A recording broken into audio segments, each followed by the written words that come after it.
Disclaimer: it was a fanfiction story created by me. Please don't take it seriously. There is no match in this story and real life. On call, Jion. Hello? Person. Jion, you will have to do a small job for me. Person. What? Jion, you will have to keep an eye on a boy.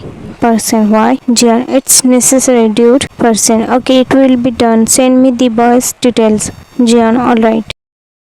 After saying this, Jion disconnected the call. Then he gently tried to wake Wayne up.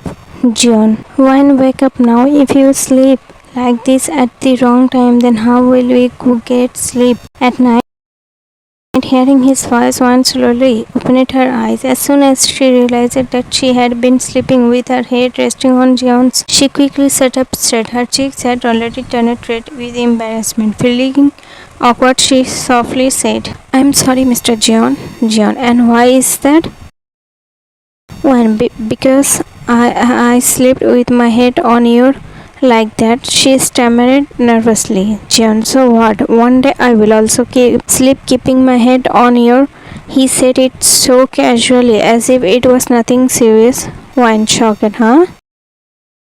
Poor Wayne was already embarrassed, and after hearing Jion's words, her face turned even more red, like a ripe tomato. Seeing her condition, Jian couldn't help but smile. He was actually trying to lighten her mood because before talking about Nick, he wanted Wayne to feel as comfortable as possible with him. Then Jian spoke again teasingly. Jian, what happened, Wayne? Why are you turning red like a tomato, huh? Wayne, no, I am completely normal. She quickly turned her face to the other side, trying to hide her shy smile. Jian, but you don't look normal at all. Seeing him teasing like that, Wayne covered her face with both her hands, her cheeks burning red. Wayne, Mr. John, please stop it now. Jen laughed softly. Why, Miss Wayne, are you feeling shy? He chuckled again, enjoying her reaction. Hearing his words, Wayne turned towards him. Quickly, her eyes grew wide, and pointing her finger at Jion, she spoke with fake anger mixed with nervousness. Wayne, are you making fun of me? Don't you dare flirt with me, Mr. John, otherwise it will cost you a lot. If I start teasing you back, then you will end up blushing the whole day.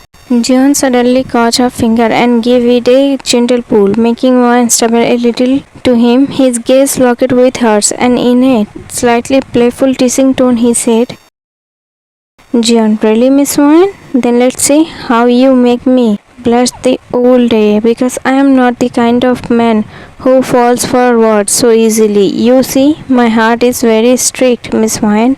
It doesn't slip so easily with someone's playful talks, he said, smirking, teasingly, his voice low, it filled with charm. Wayne confidently, then get ready to make your strict heart soft, Mr. John, because I am also not someone who will let you go so easily. John, I don't even want you to let me go, he said while gazing at her lovingly, his voice deep and sincere.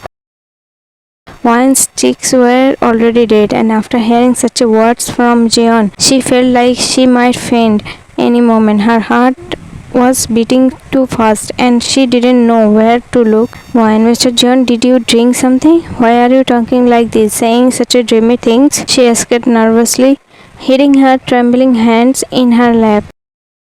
Jeon was only trying to lighten her mood with his playful words, but Wayne's cute and innocent reaction made him smile warmly.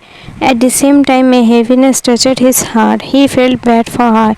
He couldn't understand how someone could ever treat her so.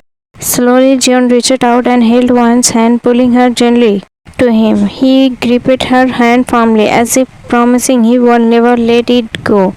And then, in a soft and caring tone, he said, John, look, Wayne, I want to help you. That's why I want you to feel comfortable. You to talk to me. Wayne, clueless, her brows slightly, but why are you suddenly talking like this, Mr. John? John, he let out a deep, his eyes reflecting concern. Because I need to talk to you about Nick. At the mention of Nick's name, the color drained from Owen's face. The eyes that just moment ago were sparkling with shyness and happiness suddenly lost all light. Her expressions turned heavy, filled with sadness and fear. Seeing this, Jian immediately tightened his hold on her palm, giving her silent strength. Then, with his another hand, he gently cupped her cheek and, in a tender voice, said softly, "Don't be scared, Wine. I am here with you." Tears kept rolling down Wine's eyes, her gaze fixed on the emptiness in front of her. Her lips trembled as she spoke in a broken voice.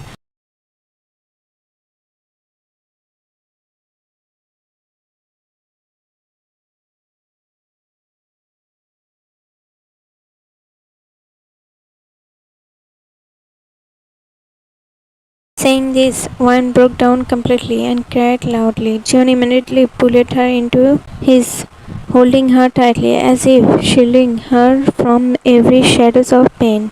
Wine clutched his shirt in her fist and kept sobbing bitterly.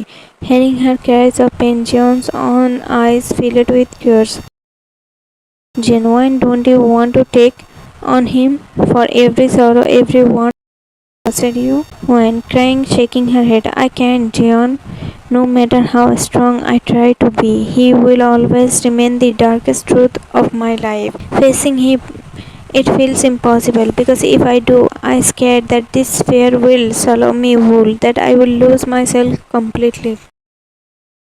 John listened silently, his heart heavy. He could clearly understand how deeply that incident had scarred one's heart and mind. He knew that overcoming it was not only important for her, but also painfully difficult.